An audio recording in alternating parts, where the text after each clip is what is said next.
order this meeting of the Susquehanna Township Board of Commissioners. I would note that all commissioners are present tonight and that we did meet in an executive session to discuss matters of personnel litigation. Recording in progress. Thank you. Real estate. All right. All commissioners are here. And we'll begin with the Pledge of Allegiance and moment of silence. And if I could ask that in a moment of silence that we do two things. One, first of all, keep Cody Lyons in our thoughts. Cody was a stormwater tech who recently left township employment, young fellow with a family, and tragically killed in an accident a couple of days ago. So our thoughts and prayers to him and his family. Also, I'd like to note that as we celebrate Veterans Day, there are a number of veterans in the room. Well, now there's one up here. So we could just keep our veterans in our thoughts and prayers as well, because they made a sacrifice and they served for us to keep us safe. So let's begin with a Pledge of Allegiance, and we ask that our own veteran, Mr. Napper, lead us in the pledge. I pledge allegiance to the flag of the United States of America and to the republic for which it stands, one nation, under God, indivisible, with liberty and justice for all.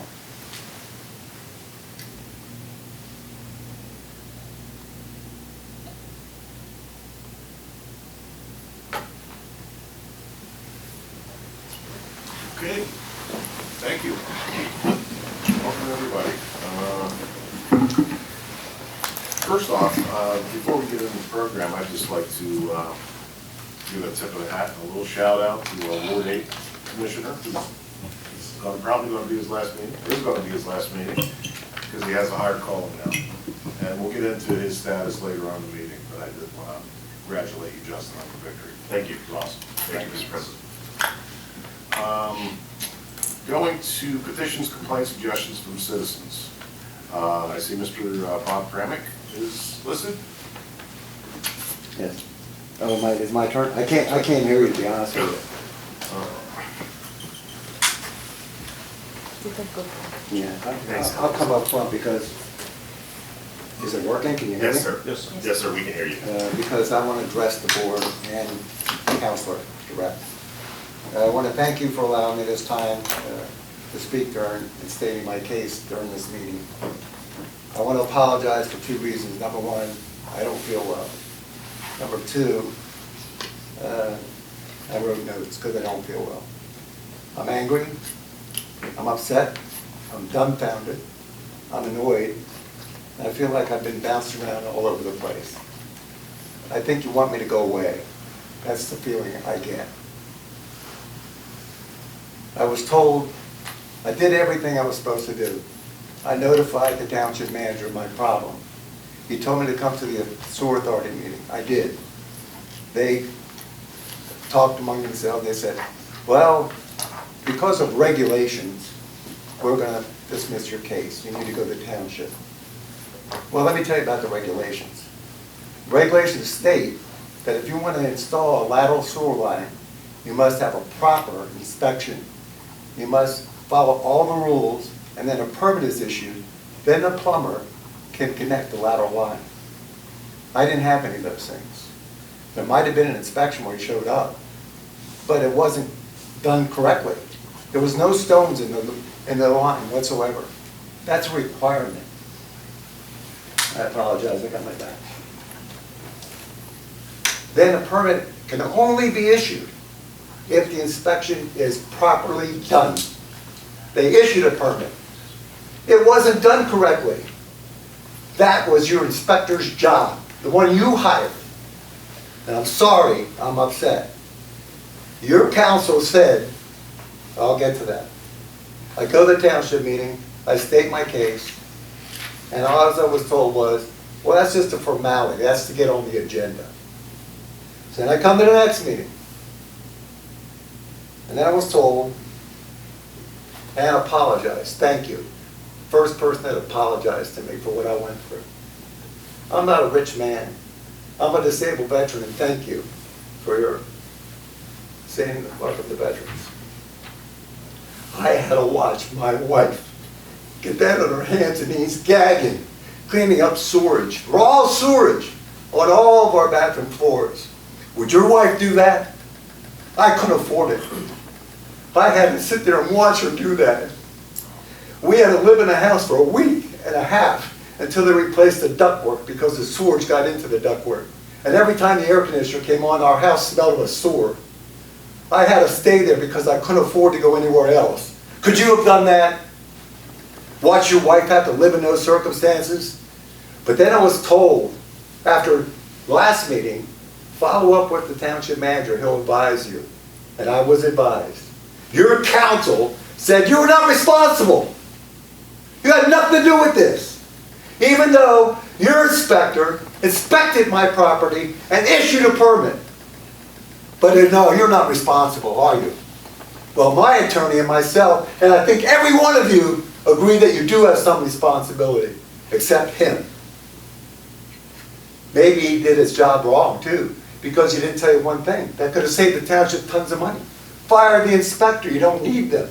Because, just because he did an inspection, issued a permit, you don't have any responsibility.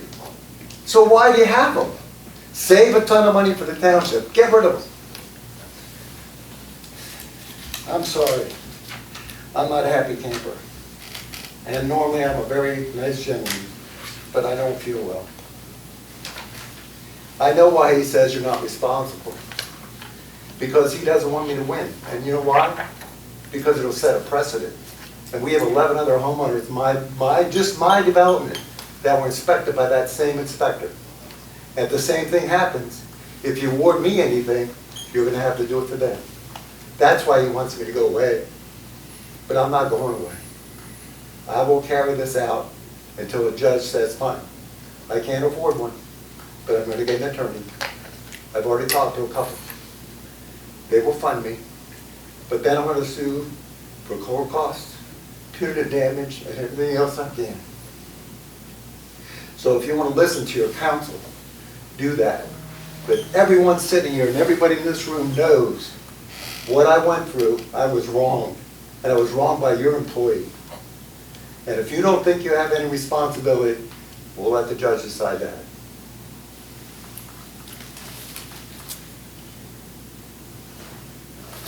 He thinks I should go after the contractor. Well, the contractor wouldn't have been able to hook up to the sewer if he didn't get the permit. And he would have never got the permit if there wasn't an inspection. So there was an inspection, but he didn't see that the stones were put there like they were required. But he issued the permit anyway. So I do think you have a responsibility because your employee let you down. God rest his soul. The contractor's going to be he said, she said. So if I go after the contractor, he's going to say, they had a permit, they saw the hole, they let me hook up. So who's going to lose? One of your residents. Well, I will use the news, but I will use every method I can to let them know what the township did to me. I thank you for your time. I have nothing else to say. Thank you, Mr. Frank. Anybody else wish to address the board tonight? Well, you're not going to reply. That's typical. I'm out of here. Okay. Moving on. Approval of minutes, October 13th, 2022, Board of Commissioners regular meeting. So moved. Second. Moved and second. Comments, questions? All in favor? Aye. Opposed? Motion carries. And Carl, these contain the changes that you suggested with Kathy, right? I assumed, that I didn't look at the, they advised that they were corrected, so Good. I'm sure they were. Okay. And next up is the October 27th Board of Commissioners workshop meeting. So move, approval? Second. Moved and seconded by Commissioner Pine. Comments? All in favor? Aye. Opposed? Motion carries. Recognitions and presentations. At this point, we get into the 2022 Township Pavement Management Plan. Mr. Ryan Hostetter.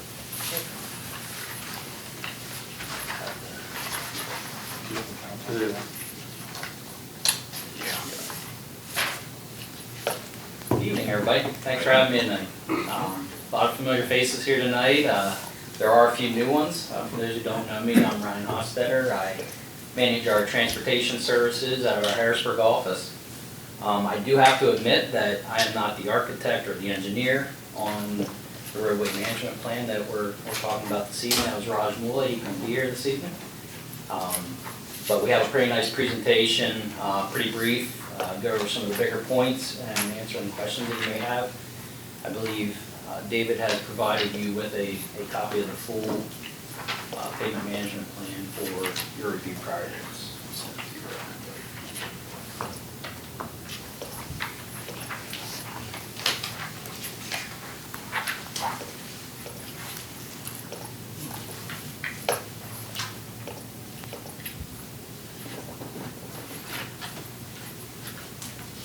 Just wait for it to show.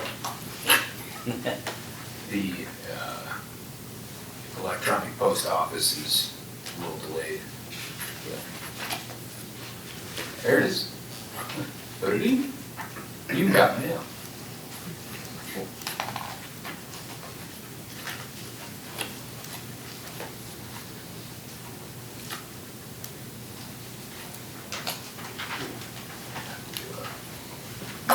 Did we already see this? The pavement management plan is linked to in the agenda packet. It was a little bit too lengthy to include in the material itself. Okay. I have it here. Yeah, there were some print copies. I believe Kathy had asked if anybody wanted to print Okay. a copy.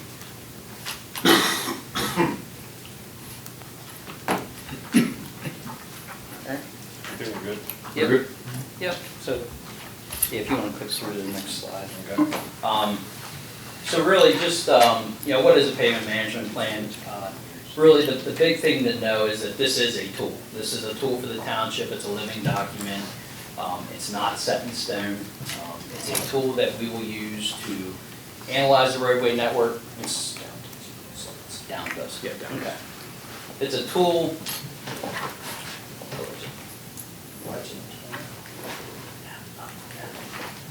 Technology is great. Was it turned on? Should work. Watch. Online. Okay. There we go. All right. We good? We got life. All right. All right. So, the pavement management plan is a tool. It's non-subjective. It's an assessment of the roadway conditions and a tool used to provide a safe, efficient roadway network.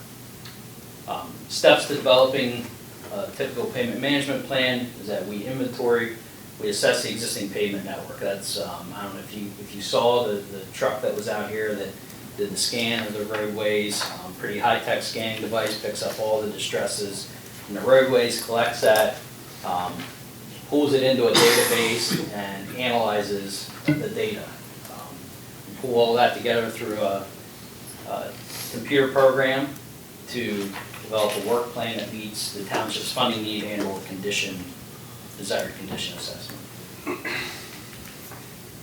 So some of the data that we do collect and incorporate into the plan is pavement age and maintenance history. That, of course, is just based on historic records that we have. That's not something we can scan the roadways and find out. Maybe someday in the future we'll have a QR code or something that we can put on the roadways and give us that. Sorry, a little engineering. So many good engineering jokes. I had to pick from, that's Traffic data, which we did collect in 2017. We had a number of different traffic counters set out throughout the township, collected that. It's really just a baseline. It's not, it's really to differentiate between really large volume roads or low volume roads. General roadway characteristics, and then we ultimately come up with a pavement condition index for each of the roadways. And the pavement condition index is a numerical value between 0 and 100. 100 is brand new. 0 is pretty much non-existent. So it's a unit of measure. And you'll see in this next graph that the failed to excellent on the left side of the graph is essentially your pavement condition index. in non-numerical fashion.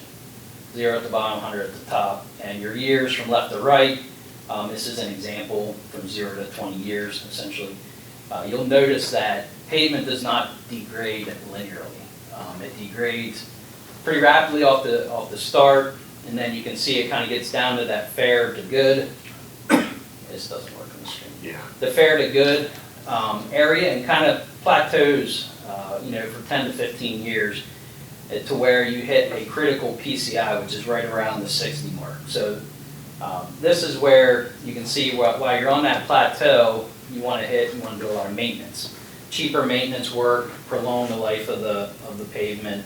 What it ends up doing is you're coming down, you're going flat, and you can see my little marker on the right side here. You do a little maintenance, it pops it up, and then it brings it back down, pops it up, brings it back down, before you hit that critical PCI, because once you hit that mark, you start going off the deep end quite literally, to where the point is like you're going from $1 per unit to fix the roads to $6 to $10. It becomes much more costly. You're looking at reconstruction. Can I ask, with maintenance, like for a homeowner, there's driveway, like if you seal it every 3 years, you're Yep. gonna extend the life, and that's simple Yep. maintenance. Road repair, I'm sure it's like pothole fixing and whatnot. What other kinds of maintenance, like Yeah. for streets and whatnot? Yep. I guess like there's cracks you get and whatnot. I don't know if you repair those or. Yeah, absolutely. So probably crack sealing is one of your biggest maintenance items. You want to keep the water out of the pavement. So you crack seal, cracks start to form, micro cracks start to form from just aging, from sun and everything else. You can seal them, like do a full sealer like you would on your driveway, which seals up the pavement, kind of keeps the UV radiation off of it. When cracks start forming, you seal the cracks up, keeps the water out. So what happens, the water works down in there, and you won't notice it from maybe 1 year to the next, but those cracks slowly start getting bigger because they freeze over the winter, they expand, keep getting bigger, and the next thing you know, the water's down into the subgrade, and now your pavement's all alligator cracked up, like it's really cracked up. And at that point, you're down into the very poor condition, and at that point, you essentially have to reconstruct it. So, one of the key points with pavement management, it's really looking at the best place to put your money. And the best place to put your money is actually into the fair to good roads with the maintenance, the cheaper maintenance items, to keep them, prolong their life. Because once you get down past the critical PCI, it's not going to cost you any more to fix that road today as it is next year or the year after, because you're rebuilding it. I mean, other than inflation or cost of materials, there's no way to really save that road. So, unless you rebuild it. But if you're past that critical PCI, I mean, the point is you're trying to fix before it Yeah. gets there, because when it gets there, you do need Yeah. to fix, repave the road, I suppose. When you're up in this plateau is where you want to address these roads and keep them in fairly good shape through normal maintenance. And then you address the issues that are down on this bottom side basically for safety or priority. If you have high priority roads that have failed, they'll come to the top. But generally speaking, the best place to spend your money and the most efficient way, the best bang for the buck is your retaining bonds. So what you'll see is in the pavement management plan, the software will do that. Based on how much funding you have available or you make available to the plan, it will prioritize the roads to keep some of those fair to good ones in good shape and maybe not replace the totally failed ones unless they become a high priority, like they're high traffic volumes or very high priority roads. Where does the mill and overlay come into play? That is down on this probably poor, like a road that's like in poor condition, maybe not completely failed. It is a more major rehabilitation. But it's not a total reconstruction. It's not a total reconstruction. So it's probably more in your $6 versus your $10. So kind of moving on, I have two slides here. I have the 2017 slide, which was done in 2017, 2018. Shows you where we were, and then the next slide is the 2020. It shows you where we are now. So you can see where we were. We had a high percentage of very good, good, and fair, and then relatively low percentage in poor, very poor, and failed. In 2022, we've had a little bit of a shift. And this will be shown in our, it's not horrible, okay? I mean, we still have, a fair, fair and above is a very high percentage of the road, but we definitely had a tick up in the poor condition roads, which is the 41 to 59. So that's roads that are basically at that critical point or just going beyond them, okay? And I know this may be a bit hard to read. I can step up here. But you can see this was our 2018, 2017. This is where we're at now. Okay, we had projected the 800,000 per year was the recommended budget in 2018, and that's this line here that would have kind of kept us afloat, but still was showing that it was a slight degradation over time. I think the original recommendation to stabilize the condition, basically keep the condition where it was 1.75 million a year. Okay. I don't believe we have the actual numbers of what was spent every year between 17 and 22 to really know, what was spent and maybe kind of analyze as to how we got to where we're at. But we know we're at where we're at based on the data. So then what we have moving forward are a couple options. If we don't do anything, we're going to stick on this black line and move down. If we do option one, which is again the 800K per year, it's going to trend down over time. Okay, it's just the way it is. I mean, with the cost of everything going up and just the size of the system and the needs of the system, that's where we're at. And then there's two other options in here. The 2.4 million per year is a condition stabilization. That's going to keep us about the same. And then option 3 is 3.5 a year, which would bring us up to the target PCI of 78 over the course of 10 years. Can you go back on the previous two slides? So what's the change? Because like the one before that is kind of like, I think, yeah, so this is what you maintain, but 5 years down the road. So this was 2017, right? And then 2022. This shows you how the roads have been degrading over the past 5 years, essentially. But that's a big change. Yeah.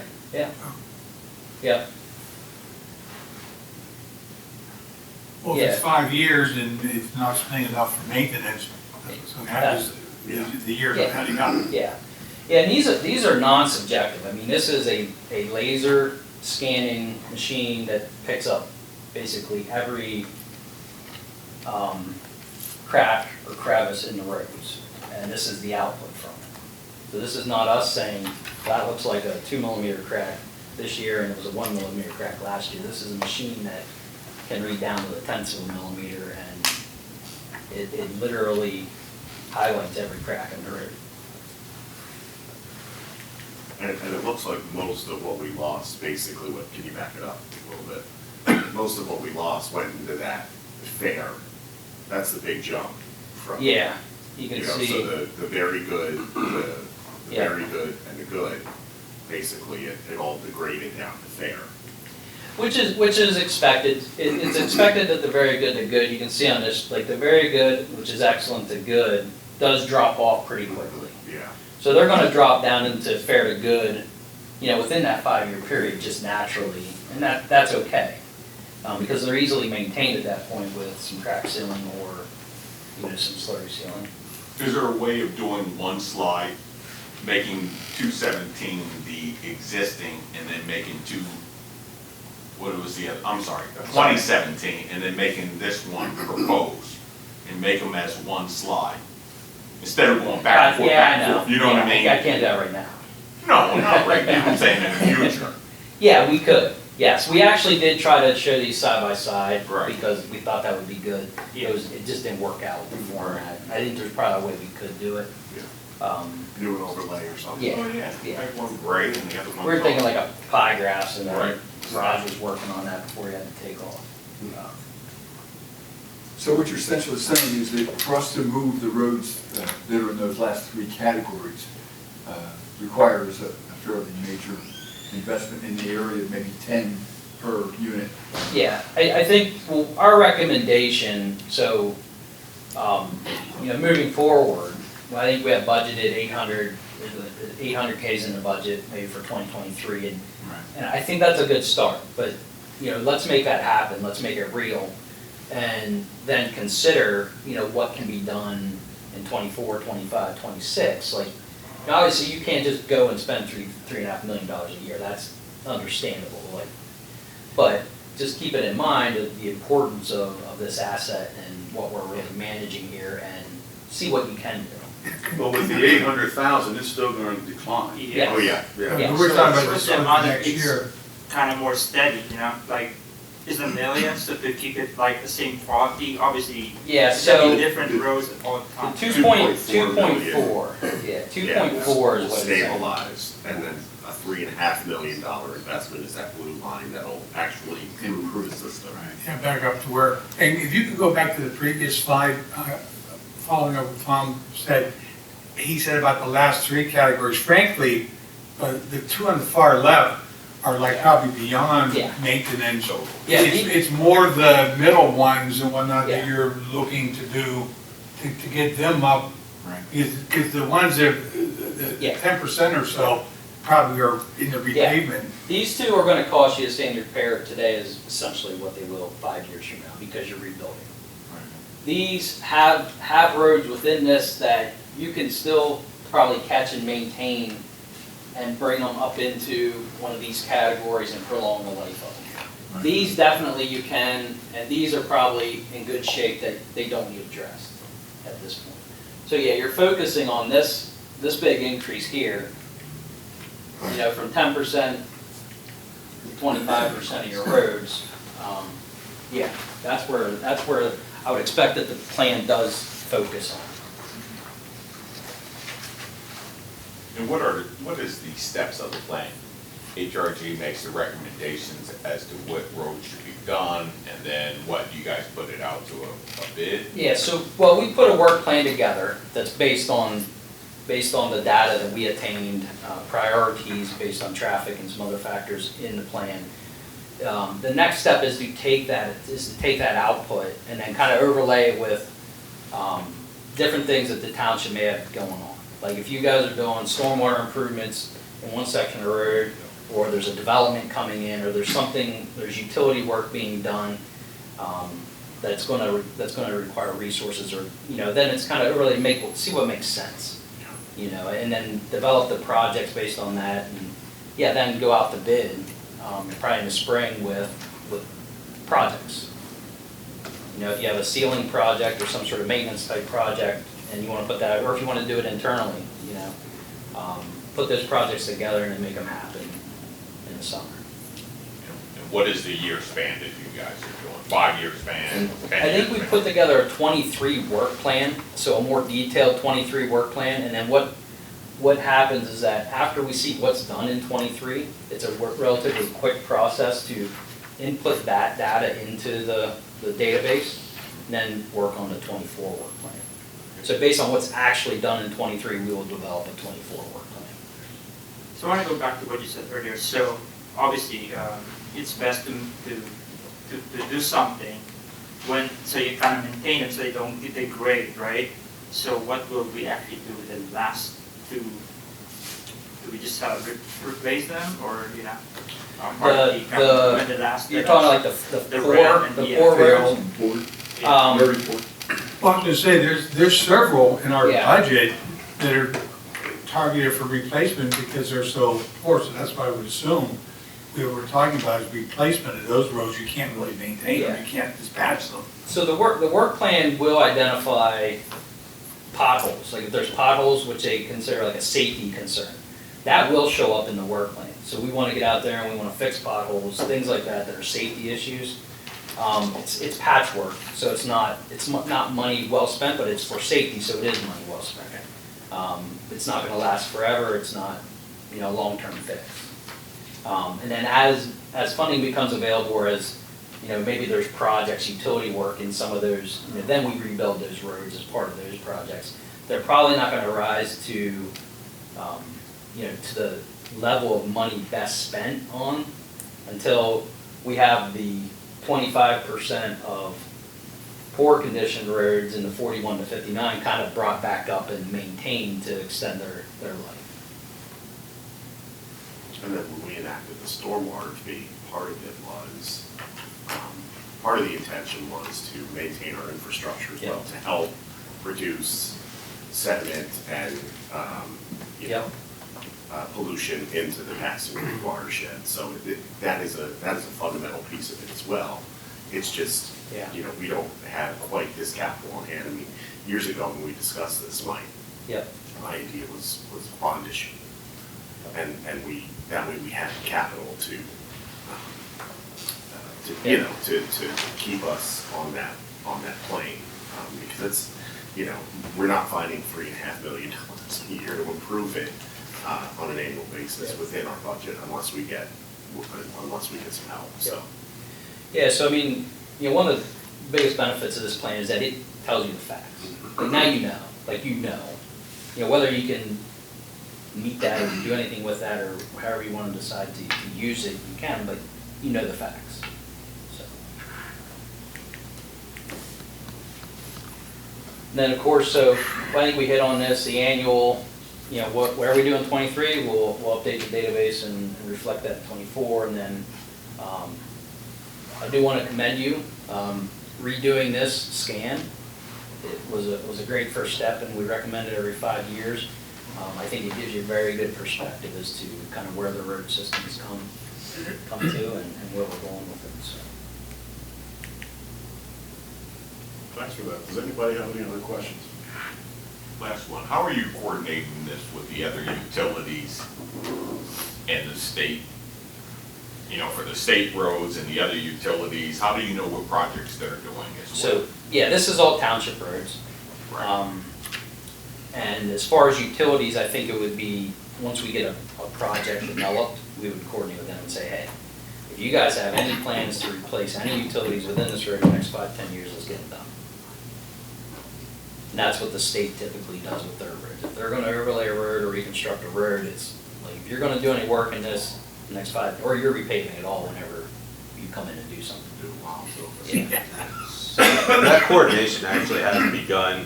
Nate passed along UGI's future work out to help 2024. Yeah, so, and we've had a sit-down meeting, initial sit-down meeting with the authority to take a look at their upcoming sewer and storm work. So GHC is going to go ahead and get us a GIS layer with all their future projects that are known right now, and so we've kind of stepped into that process right now. I have a question that maybe it would go to our manager, Dave. We've received liquid fuels monies from the state to help out. Does that reimburse what we actually accomplish through the year? How does that work? So our liquid fuel allocation is just under $1 million a year, and of course that fluctuates year to year with some variance due to gas usage and pricing, etc.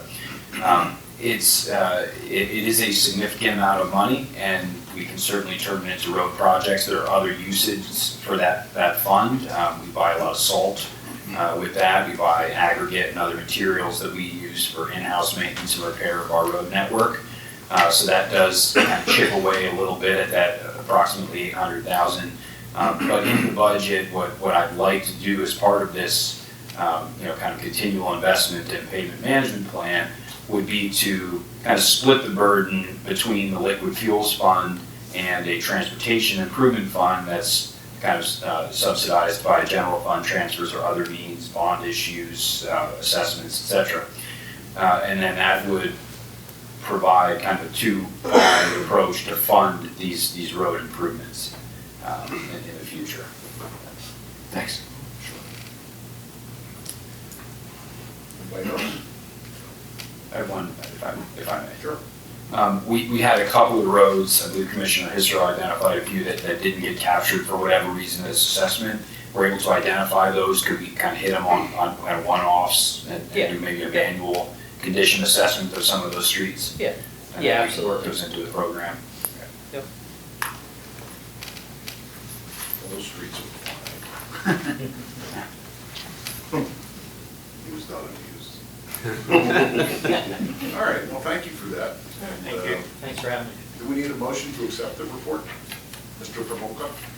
I think motion would be appropriate. So moved. I'll second. Moved and seconded. Comments or questions? All those in favor? Aye. Opposed? Motion carries. Thanks a lot. Thanks. Thank you, Ryan. Thank you. Next up is reports of committees, buildings and grounds. Commissioner Rothrock. Thank you, Mr. President. Not a whole lot to report, although we do have the signage added to the front building, so that's progress. There are a lot of small loose ends. It looks like we needed some lighting out there that we're probably waiting for light fixtures, I think. Eventually, we're going to get all the missing pieces, and it'll be done, but I think the building looks a lot better, and I think that the public is going to be, once we get rid of the fence, it's going to be easy to know where you're supposed to go in to talk to the folks, because we have a main entrance sign now. And so I think, generally speaking, it came up very well, but to get the punch list done, we'll be a little more comfortable. That concludes my report. Thank you. Budget, finance, and insurance. Commissioner Fleming. Yes, Mr. President, thank you. Just, we are going to have a discussion, a more in-depth discussion on the budget tonight, because we are presenting that a little later to advertise the budget, the preliminary budget. So we're going to discuss that piece, but just quickly, I wanted to mention, and I'm bringing it up here, and I may need your help, Mr. Provoca, just a quick mention of the pension committee met on October 26th, and the pension committee meets quarterly just to discuss the status of the non-uniformed and uniformed pensions that are managed by Conrad Siegel Investment Advisors. And at this point, our pension goal every year is a 7.5% increase in our investments, and right now we are down, I believe, 15% for the year. That sounds right. It was about 6.5 million. Yeah, so, which, sounds bad, but, this is not a great year for investments. It has not been to this point. But the saving grace is we had pension years in the prior years. So, the market over the last few years has been pretty topsy-turvy, but our pension contributions are still in good shape. And, we, as a township, are responsible. We pay our minimum municipal obligation each and every year, but just wanted to mention that. So, again, we'll discuss the budget a little further, but I just wanted to mention that piece on the pension committee. So that concludes my report. All right, thank you. Public Works, Commissioner Napper. Yes, Mr. President, the Public Works Department report for the month of October, just a quick note that on November 16th, Crooked Hill Road will be closed. Check the township website for more additional information. The Public Works Department installed new signs to repair damaged signs throughout the township, including grass cutting, which was conducted on numerous township lots, parks, grass berms, and along the road, as well as assisting the Shade Tree Commission with planting of trees. The Public Works personnel attended training on the GIS software, and the street sweeping and leaf collection continues. And you can find that information also on the township website. And as a final note, Mr. President, the baseball field at the Veterans Park, the first and third baseline was dug out for new turf mats for future development. And this ends my report, sir. All right, excellent. Thank you. Yes, sir. Health and Sanitation, Commissioner Barczyk. Yeah, just one brief note that the final yard waste pickup for this year will be conducted Saturday, November 19th. There is no yard waste pickup in December. Thank you. Thank you. Admin and Personnel, Commissioner Happer. Oh, no report, sir.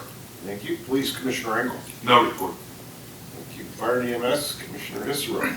Yes, just a few things. Chief Dries provided me with updated information for the year from January 1 to through end of September 2022. To date, we've had 610 emergency services calls out in progress and 525 at rescue. There's 2 firefighters injured, both progress for the year. There's been, unfortunately, no one at rescue suffered any injuries. Total live-ins right now, we have 8 full-time and 3 part-time at progress, and 3 full-time, 2 part-time at rescue. He did also want me to note a few safety issues right now. This time of the year with leaves, we collect, have the truck go out and pick up leaves along the street, and he has seen a few instances, with children playing, sometimes burying one another. And I know when I'm driving through my development, it's very easy if you're trying to avoid another car to stare. So you got to be very careful this time of the year, and encourage children, parents to have their children not play in the leaf piles on the street. Keep to the ones in your yard. A safer way to go.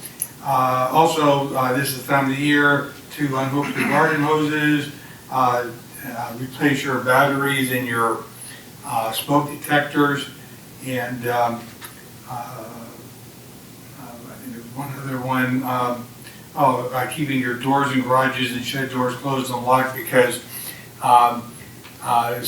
squirrels and other little animals may be trying to find new homes when it's getting cold outside. So just pass along those little safety tips.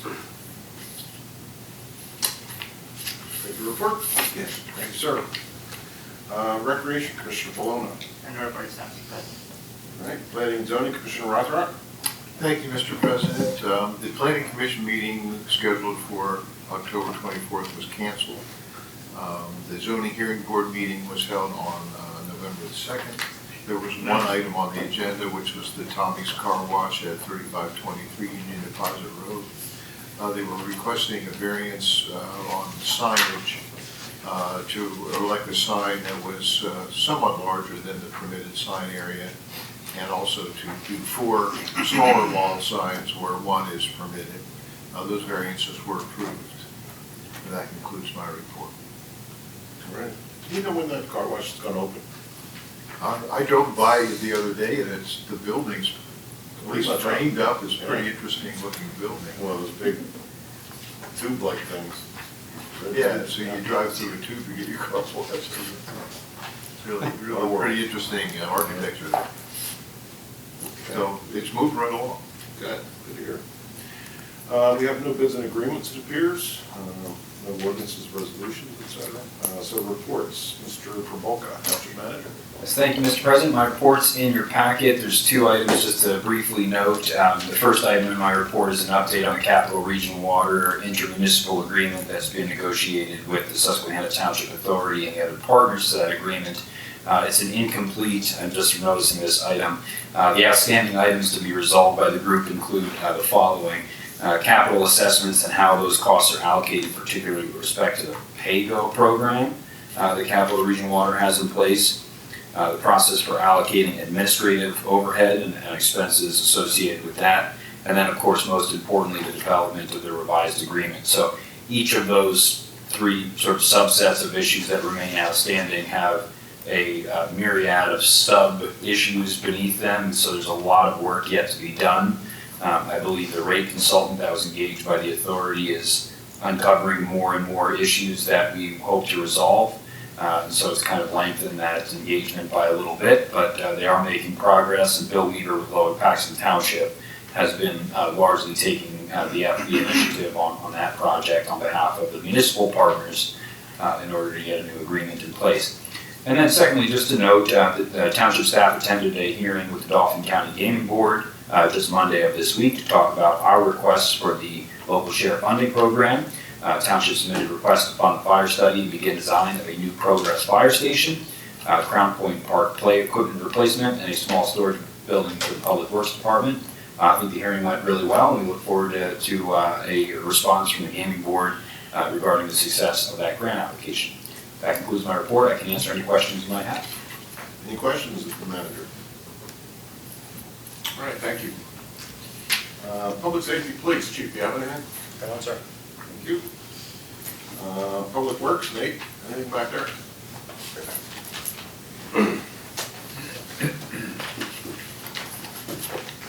Just a Slick quick. shirt, Nate. That's a slick shirt, baby. Just a quick point on leaf collection. We kind of had an odd year this year, and I kind of missed it early on. There is some confusion due to, we had 2 odd weeks in a row, which doesn't happen very, very often. Last week was the start of the 31st. And so if you get complaints, this week we were doing even because odd was done. The plan is next week to send every piece of leaf equipment we have to reset the calendar and get as much off as the roads as we can.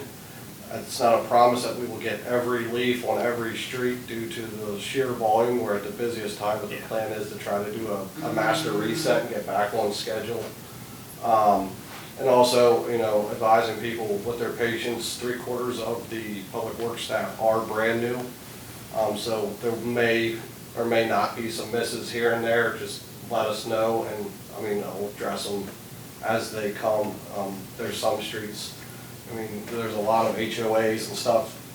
Like, they're learning which ones are private and which ones aren't. And leaf season's a good training ground for that before snow season starts. So just bear with us, because I don't have enough senior guys to put with all the new guys.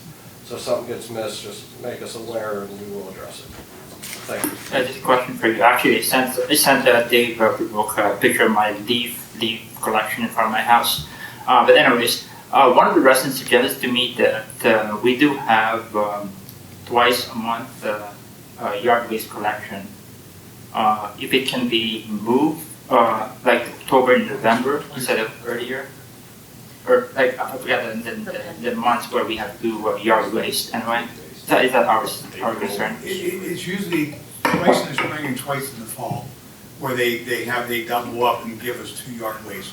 Like September, October, I would say that would fall April under and maybe. Yeah, Commissioner Barczyk was just explaining that there's only one this month. There's only, and there's none in December or January. Yeah, if you can just move it there. In Now, the reason that we have the 2 yard waste pickups is during the growing season for members to have the brush and woody waste, which the township doesn't remove. So that's why we have it then. Seeing that the township does remove the leaves, then they have that option, or they can put it out with yard waste when we do have yard waste pickup. But it's much more difficult to get rid of the woody waste than it is leaves, which you can actually mulch into your yard as well. Okay. As Nate mentions, that's Penn Waste's responsibility. It is. Yeah, that falls under Penn Waste, and they also have the ability to go out to dig my earth up 322 as a resident, if they have means to transport. One thing I was going to ask or mention, first of all, as far as the fifth ward is concerned, I want to commend you. I think you're doing a good job. Your crew is doing a good job. I appreciate it. One thing I would say that maybe the residents need to be made aware that if they have a big leaf pile that tends to go into their property a good bit, there's a limited amount that and I've learned this from personal experience, that your crews have the ability to suck up the leaves because I guess the size of the length of the hose or whatever.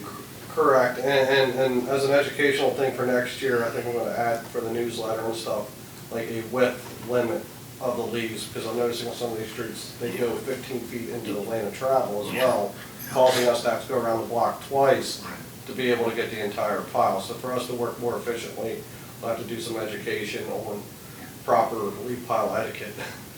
What's the maximum? Yeah. What's the recommended? On average, we can, if there's not cars in the way, we can go roughly out to 8 feet, but ideally 6 foot wide. No wider than a compact car is ideal. I'd rather you go higher than wider.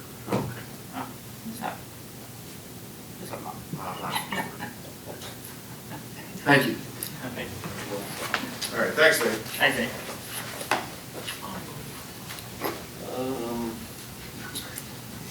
Mr. Breland, do you have anything? No, thank you, Mr. President. You have my report.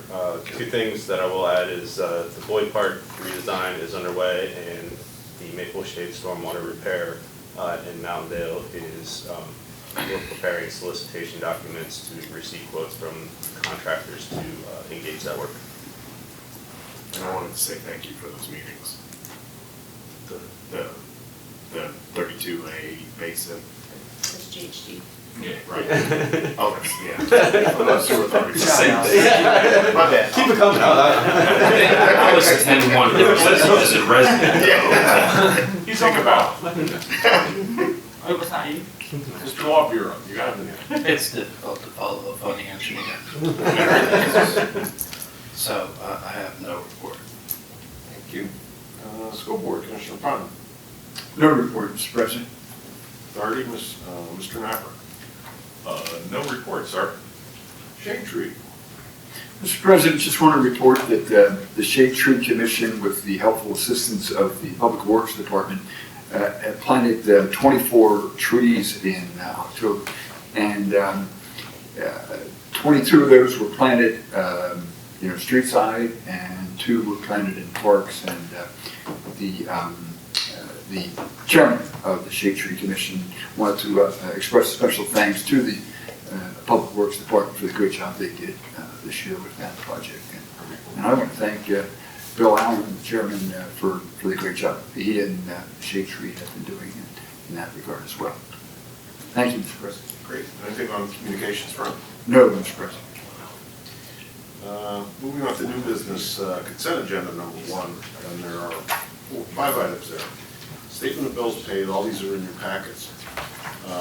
Administrative office renovation project, payment application number 7 for $122,532.20. Renovation project, payment number 8 for $85,691.39. Financial security reduction for the Solid Rock Missionary Baptist Church, $40,000. I guess the reduction is in the amount of $40,341. Is that right? Yeah, I do believe I'm popping it up right here. And finally, the onboarding and conditional offer presentation of employment to Kathleen Geisley as our Q stormwater technician. The 40,341 would be the surety amount that we're retaining. So the reduction would have been the difference in the $86,610 is the reduction. So what's the balance? $40,341. Okay, so that's the 40. Right. Okay. These, like I said, these are all in your agenda and your packets. Does anybody have any questions on either of these for staff? Move to approve the consent agenda. Second. Moved by Commissioner Fine, seconded by Commissioner Engel. Any questions or comments? All in favor? Aye. Opposed? Motion carries. Next up, the preliminary budget, adoption and authorization to advertise. Mr. Fleming. Thank you very much, Mr. President. I appreciate this. Before we, and as Jill Lovett enters the arena, no, I just want to start by thanking Jill and Manager Popolka for doing an excellent job with the crafting of this preliminary budget. As we have noted amongst ourselves, Mr. Popolka joined us in February of this year, so.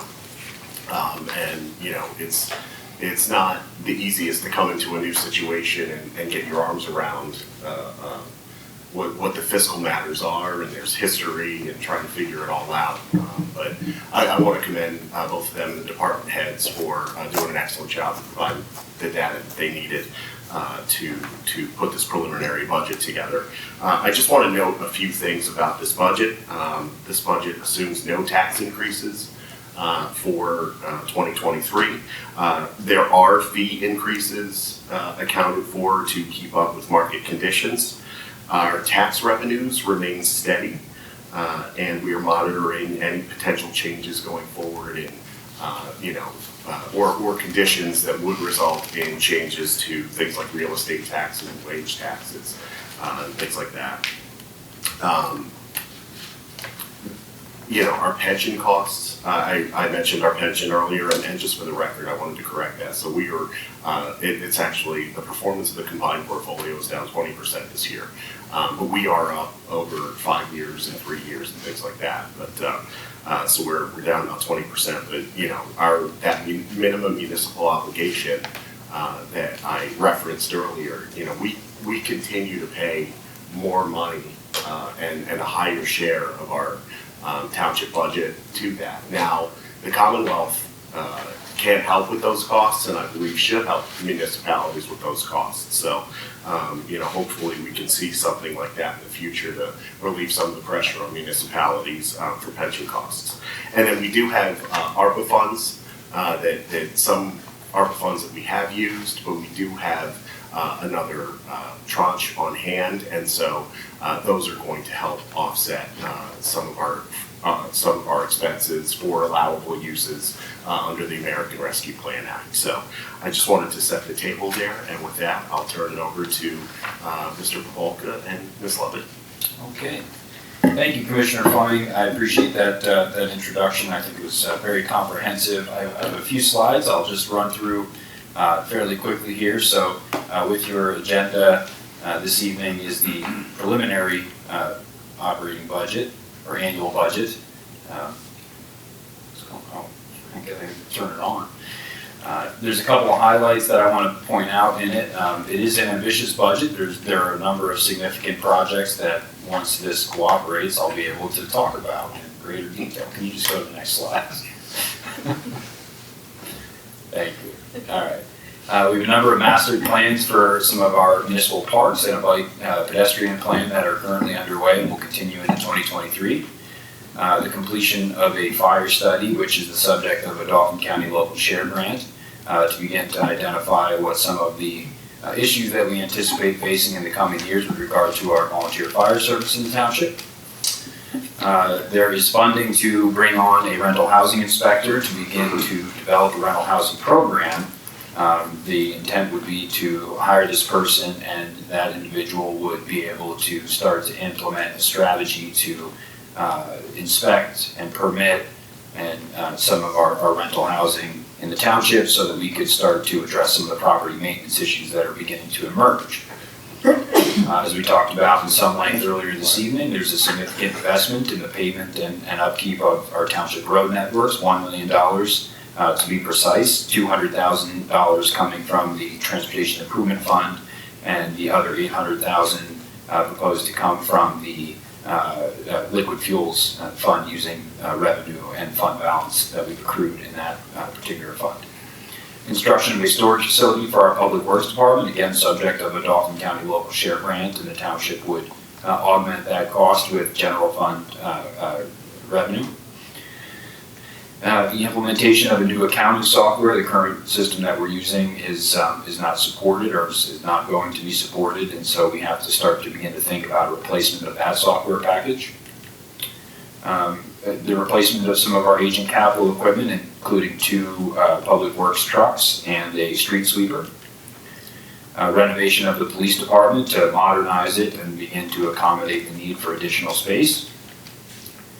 The conclusion of the amendments to our zoning and subdivision and land development ordinances. And it's just a matter of note, again, I talked about some of these new funds, including the Transportation Improvement Fund, but also 2 funds that we've maintained in the past but have been worked into the comprehensive budget presented, the American Rescue Plan Act Fund that Commissioner Fleming alluded to a moment ago, just to be able to identify how we're expending those dollars and to incorporate that in the budget document.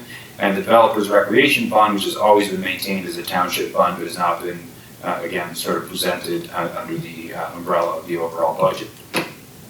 And again, just to reiterate what Commissioner Fleming said, there are no proposed tax increases. We will, as Ms. Lovett will talk about in a moment, need to utilize fund balance in this coming year to adjust to the projected deficit. So with that, I turn it over to Jill to talk a little bit about our revenue projections for 2023. Thank you. Okay, so for the revenue summary that's up on the screen, I'm just gonna very briefly just go through each fund.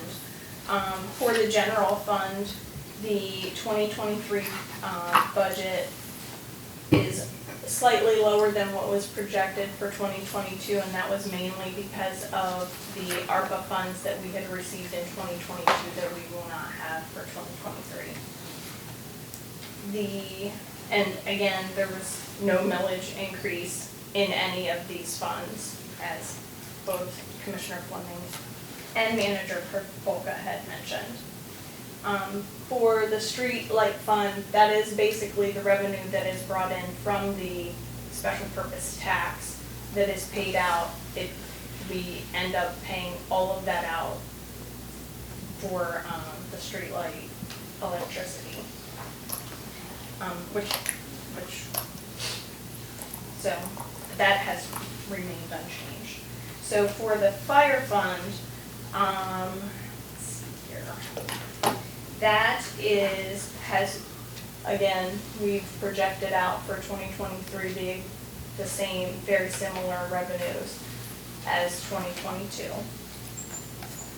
Capital improvement fund is a transfer from the general fund as well as ARPA to cover capital improvement expenditures. So for the general fund, it was $116,000 that will be transferred from the general fund and $500,000 from the ARPA fund. For the ARPA fund, we are anticipating, obviously, spending most of the revenue that we had received in 2022. We won't have anything for 2023, as I had mentioned earlier. The Transportation Improvement Fund is a transfer from the ARPA fund for the road projects that you see there, the $205,000. And then the Developers Rec Fund is the several grant possibilities for scheduled projects. That's the revenue that's accounted for there. And then the Liquid Fuels Fund is the state issuance of the liquid fuels money. Again, go to the next slide. So for the expenditure summary, the general fund, we budgeted $21,325,640 in expenditures. All of the capital improvement plan budgeted items were implemented and included into this budget that was slated for 2023. And they are also slated throughout all of the funds in the expenditures. So some general items for expenditures is the salaries include a 2.5% cost of living increase, and then a supplemental 1% merit line as well that is captured separately from the salary lines. And then medical benefit increase our cost at 3.9%. So that is also included in the general fund. So for the budgeted deficit for the general fund, it's at $1,375,744, of which we would expend fund balance to cover that if we spend all of that, hopefully through some savings or maybe things that maybe don't cost as much as what we projected. We will be able to shorten that deficit. For the street light fund, again, we projected the revenue that we had also budgeted. So for the fire fund, there was an increase in the expenditures for 2023, and those were compared to 2022, and those were for the fire study, some Edgemont building repairs, and I believe that was it, overall.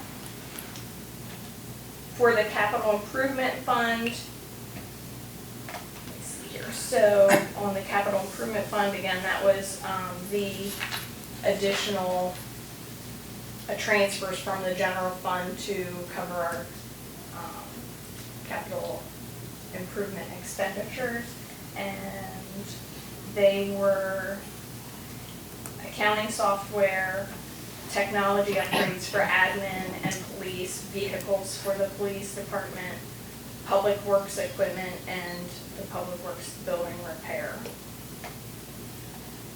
For the ARPA fund expenditures,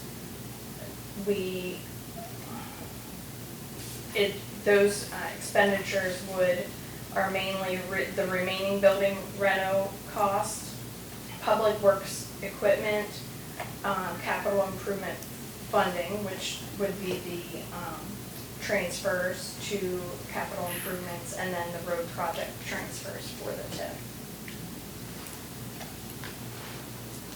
Developer rep fund at the $1,332,000. Those are several master plans for various park projects. And then for the liquid fuels, that is $800,000 in road project work, along with other liquid fuels eligible expenses. So overall, let's see here. Overall, the deficit in all of those funds were $4,307,684. Now, some of that is because of we are going to expend all of the ARPA funds as well, which is through this budget, which is $1,320,000. I'll kick it back over to you. Yes, thank you, Director Lovett. Excellent summary. Just a couple of things to note from the amendments from the draft budget that was presented on October 27th. Largely, these first two items have to do with the Rescue Plan Act Fund because of some of the remaining costs associated with the administrative renovation project. I feel there's a need to really dial back our projected expenditures from the Rescue Plan Act Fund. Once those items have gelled a little bit more, it's probably reasonable to expect that I'll present to you a request to amend, particularly that fund, to increase those expenditures accordingly, but I just want to wait for some of those remaining costs to come through so we have a better handle of what we have to expend out of that remaining tranche. Expanded the narratives a little bit and added some introductory chapters. That's more just a kind of a formatting thing, reformatted the budget document from prior years. And with the final budget presented to you on December 8th, Director Lovett and I have been working on a fund balance table and a projection for future years as well. We're currently working with our auditor at Zalmkowski Axelrod to get a little bit better handle on where those fund balances stand, particularly with respect to the general fund, in order to be able to provide you with accurate data. So those are the only amendments. Otherwise, substantively, largely left unchanged from the October 27th document. I can entertain any questions. Otherwise, I can turn it over to Commissioner Fleming for any concluding remarks you'd like to make. No, I think you all covered it. Obviously this is critical. I mean, I guess the one other thing I would say is the biggest cost driver in our budget on an annual basis is personnel.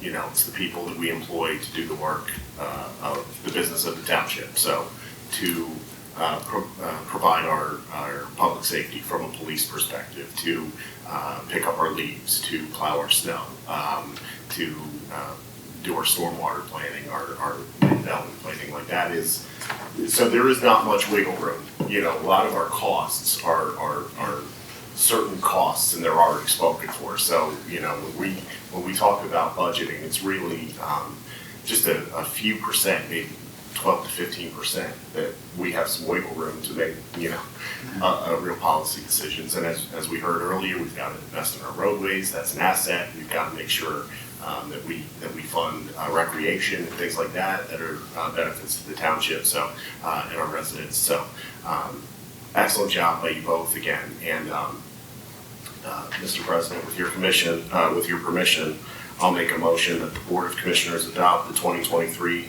preliminary operating budget and authorize advertisement of a public hearing on the 2023 final operating budget for Thursday, December 8th, 2022. Thank you. Is there a second? Second. Okay, and just to clarify that motion, that hearing will be at 6:30 for advertising purposes? Yeah, Okay. usually prior to our regular meeting. All right, any comments? A quick comment and then a question either for Dave or for Commissioner Fleming. First, you mentioned about the pension fund and obviously taking a hit of what, 20%, you mentioned.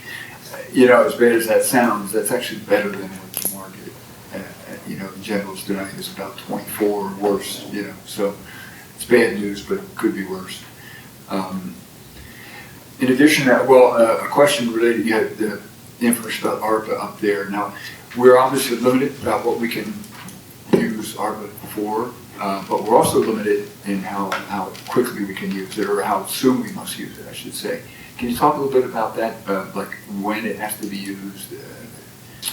Yes, I believe the current deadline is December 31st, 2024 to expend the ARPA tranche. It had already been extended once. It's unknown whether it'll be extended again. With the budget that's proposed and the likely amendment that may be forthcoming, we anticipate using almost all of that fund in 2023. And to that point, I don't know if we've done this analysis, but with the infrastructure bill that was just passed by Congress, I don't know how much of that is going to filter down to municipalities. There may be an opportunity for us to improve our infrastructure from that bill. I just don't know that off the top of my head, but I'm hopeful that it will trickle down to the local level and we'll be able to use funding for that. If we can obviously offset other streams of funding or general fund dollars to make those improvements, and then that, we can either, save those funds for our fund balance or reallocate those dollars in other areas of need. Now, you mentioned about pulling back the $300,000 that you had proposed using from the ARPA fund. Where do those go? You're pulling it out of ARPA now. Is that then returned to the fund balance, or? Yes, that will remain in the ARPA fund as sort of unspent fund balance. It's worth noting, however, that we still have approximately between $225,000 and $250,000 of retainage to be spent on this administrative renovation project. So I think that would speak for a lot of that reduction from ARPA, and that has then been moved into liquid fuels funds so that we could maintain that $1 million investment in roads. So some of that will carry forward as unrestricted fund balance that we can use discretionarily as the board elects to spend that fund in 2023, but some of that, a significant portion of that $300,000 has already been kind of appropriated to this administrative building renovation and some of the other utilization of that fund that we've already authorized. So it reiterates, I guess, the fact you mentioned that the ARPA funds really won't be available in 2024. I don't anticipate much being available for use in 2024, unless there's a third tranche around the corner, which would be nice. We can ask. It may trigger a kind of a financial, I don't say cliff, that's a little too fatal, but something of a valley that we're going to be looking at revenue-wise. Well, and that's why, when we were granted those dollars, it was important from a budget perspective that we do not use those funds for recurring costs. Right. We use them to, the building renovation, for example. This is a one-time deal. We get one bite of this apple. Fortunately, we had the funds to do it, but that is, when you get those, and we saw it with ERA funding during the Obama administration, American Rescue and Recovery Act funding.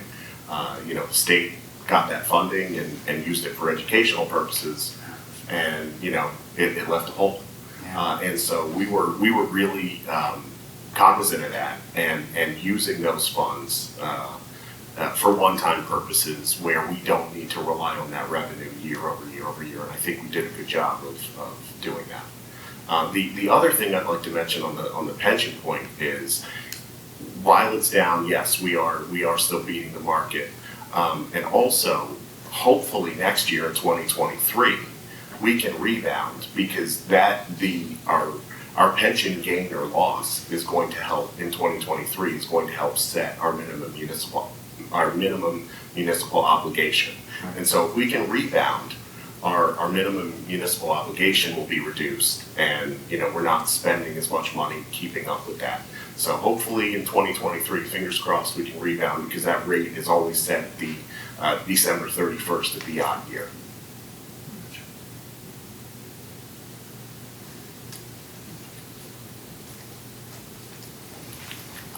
Any other questions? So, you made a motion. You made a second? Commissioner Fred. Commissioner Fred. Any other comments or questions? Fred won. All those in favor? Aye. Opposed? Motion carries. Thank you so much again for your great work. Thank you. Draft of 2023 Susquehanna Township fee schedule. Good evening. Before you is the revised fee schedule for 2022. It includes some amendments, removing the bicycle license registration section, adding some application fees for building permits, including some design review committee fees, as well as fees for liquor license transfers. In addition, there are some just kind of small changes, including an increase in the escrow fee for stormwater management, for small stormwater management plan reviews, and a fee for equipment operation from our public works department that mimics FEMA's schedule. There is one typo in what is before you, and that's related to the recreation fund fee in lieu of. It's going from $2,750 to $3,000, and I think there's one extra zero in there, so that will be clarified. The extra zero in there could help our budget. Thank you. I'm sure Doug Moneybags Canals would love to get extra zero to stay. So with that, we are looking for the board to authorize advertisement or not advertisement, but to complete the resolution for approval in December at their budget meeting. So moved. With the caveat of making that correction. Second. Moved down second. Having 1-0. Any comments or questions? All those in favor? Aye. Opposed? Motion carries. Next up is tax appeal settlement. Mr. President, Yes. unless we discussed in executive session, may I make a recommendation to table this matter? Okay, is there a motion for that? So moved. Second. Second by Engel and Cicero. All those in favor? Aye. Opposed? Motion carries. Commissioner comments? I guess first off is A4 Commissioner discussion. Do you have anything you'd like to say, Mr. A4? Do I have to? Yes.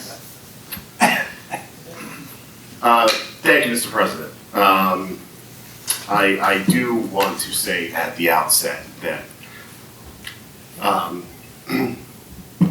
serving as a commissioner in this township every day for the last 8 years has been an extreme honor and a privilege. When I was sworn in, I told the story about how my great-grandmother was a domestic worker for Mr. Earl Atshaw and his family right down about a quarter-mile away from here.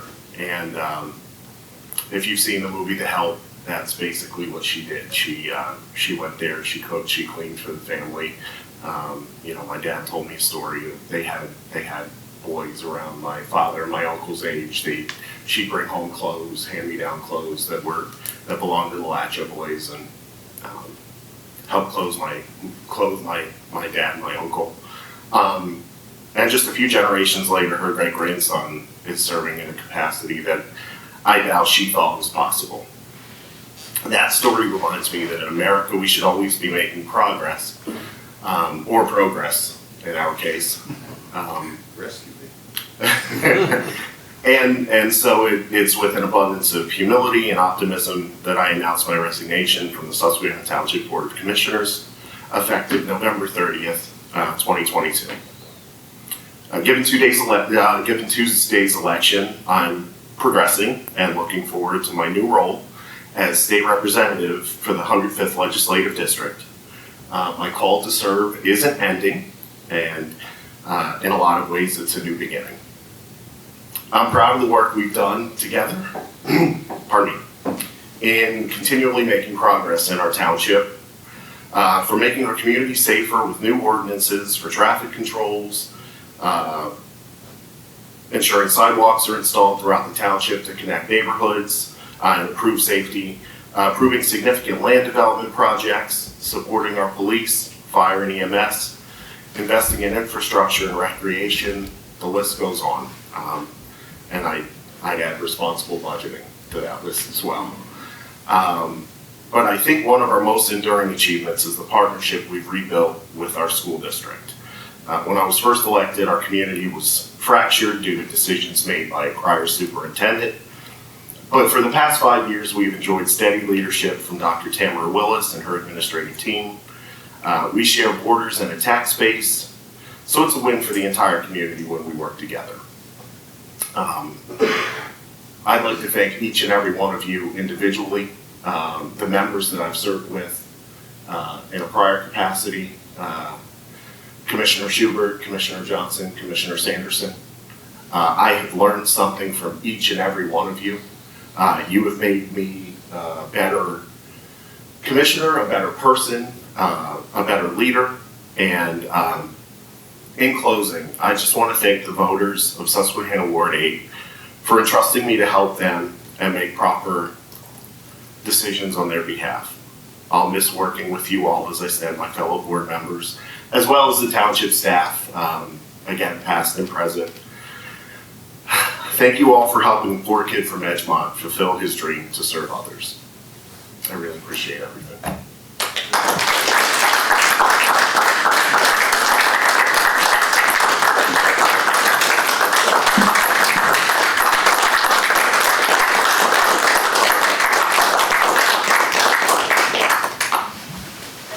Not the art gallery. Oh, sorry.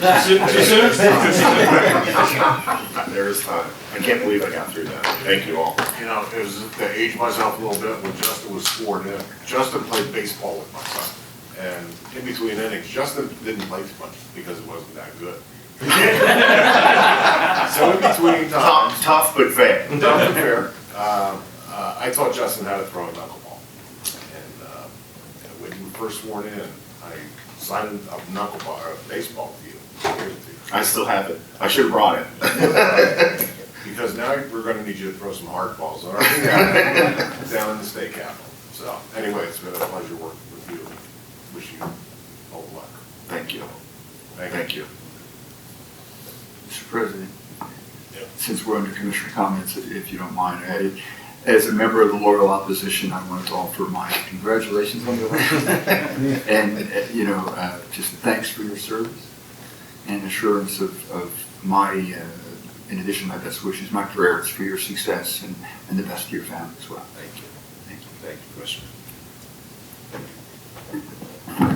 Commissioner Fleming, as one of the newest members to this board, I had the pleasure of working with you, and I expect to look up to you when you start serving our district, or our township, principally in our district here, Huntington District, the capital. So good luck to you, and the way you helped this township in the last 8 years, I'm hoping that it helps out when you're out there. That's my hope too. Thank you, Fred. We'll know where to find you, and you'll know where to find us. So don't be a stranger. Thank you. Don't know if anybody else wants to say anything, but in connection with this, you know, we presented the preliminary budget tonight. We have a final budget to enact after Justin has gone on to bigger and better things. So in the next 2 weeks, I'm asking Commissioner Pine to work with Commissioner Fleming to handle the reins of the budget and bring it home up until the day that Commissioner Fleming's resignation is official. So you two can work together. Thank you. Appreciate that. All right, any other comments before we go on to Fred's favorite part of the agenda? I have one. Mr. President, so I'd just like to bring attention to the 3500 block of Schoolhouse Lane. So as some of you may know, we've had a third accident in that area about 2 weeks ago. And I spoke to several residents, and they're not happy, for one. But more importantly, they don't feel safe. That something like that could happen in broad daylight when their kids are playing.